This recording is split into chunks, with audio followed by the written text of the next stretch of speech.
Bonjour à tous. Donc, comme pour les années précédentes, nous vous proposons une assemblée générale qui présente notre rapport annuel d'activité. Au fil des réformes, la ST35 modifie son organisation et évolue pour répondre aux demandes de ses adhérents. Nouveauté en 2015, une offre spécialement conçue pour les sociétés d'intérim, avec assistante médicale dédiée et portail consacré exclusivement aux entreprises intérimaires. C'est un bon système, mais un peu trop numérique, c'est-à-dire qu'il n'y a pas de contact. Et nous, vous savez, dans notre métier, on nous demande quelqu'un pour demain matin. Donc, il n'est pas à jour, il nous faut absolument. Et là, la plateforme, elle ne répond pas. Hein. Donc, on inscrit, c'est vrai, on inscrit, mais on n'a pas forcément de retour immédiat. Donc, on aimerait quand même avoir quelqu'un qui suit cette plateforme et qui peut réagir justement sur des visites urgentes. L'Assemblée générale livre aussi un instantané de l'activité de l'AST35. Cette année encore, on note une augmentation significative des entreprises adhérentes, 95 entreprises de plus, soit 2500 salariés. Le fait qu'il y ait plus d'adhérents, c'est plutôt un bon signe pour le tissu économique, savoir que nous couvrons le bassin d'emploi de Rennes et le bassin d'emploi de Vitré. Ce sont deux bassins d'emploi qui sont dynamiques, qui restent dynamiques, donc ça c'est positif pour la population qui vit localement. Par contre, pour nous, c'est une difficulté, puisqu'effectivement, chaque année, les plans de charge augmentent et nous devons nous organiser pour faire face. Pour remplir ses obligations, la ST35 actionne plusieurs leviers. Une politique d'embauche active favorisée par l'effort des pouvoirs publics dans la formation des médecins du travail. Nous embauchons, et à ce niveau-là, c'est positif, mais avec difficulté. Donc, nous embauchons de jeunes médecins, et depuis 2 ans, le système de formation universitaire s'est mis à ressortir de jeunes internes, après une phase extrêmement calme, ça c'est positif. Et puis, depuis 2012, la loi nous permet d'embaucher de médecins d'autres spécialités, ce qu'on appelle les collaborateurs médecins, qui suivent un parcours de formation et qui vont devenir à terme des médecins du travail. Et puis enfin, nous embauchons des infirmières pour, aux côtés des médecins du travail, les accompagner dans le suivi santé des salariés. Autre levier plus structurel, le déploiement des équipes pluridisciplinaires, 18 actuellement, qui s'organisent autour des médecins du travail et donnent le ton de l'évolution de l'AST35 vers une organisation plus collective.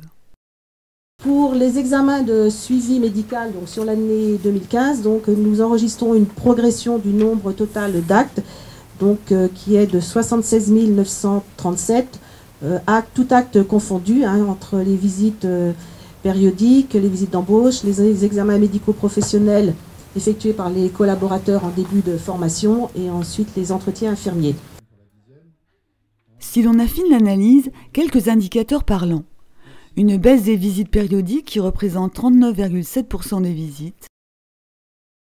Une progression sensible des visites non périodiques, 60,3%.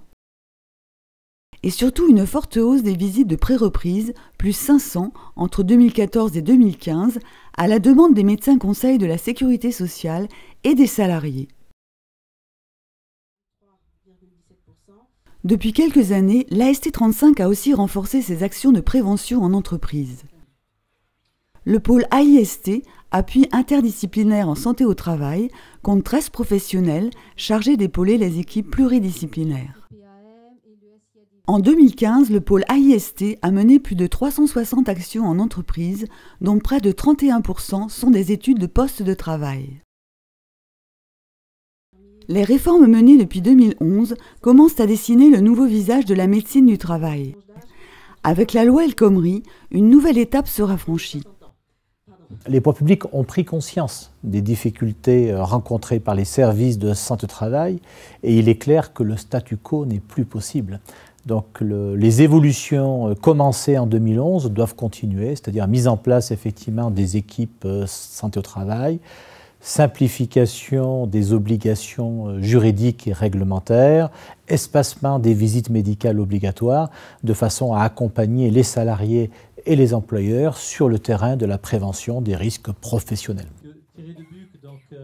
Lors de l'Assemblée générale, l'AST35 ouvre ses portes tous les ans à un spécialiste en santé au travail pour poursuivre sa réflexion sur sa mission première, préserver la santé des salariés au travail. Un ergonome consultant, Thierry Debuc, est intervenu sur la thématique « Performance et qualité de vie au travail ». On a tendance évidemment à évoquer la question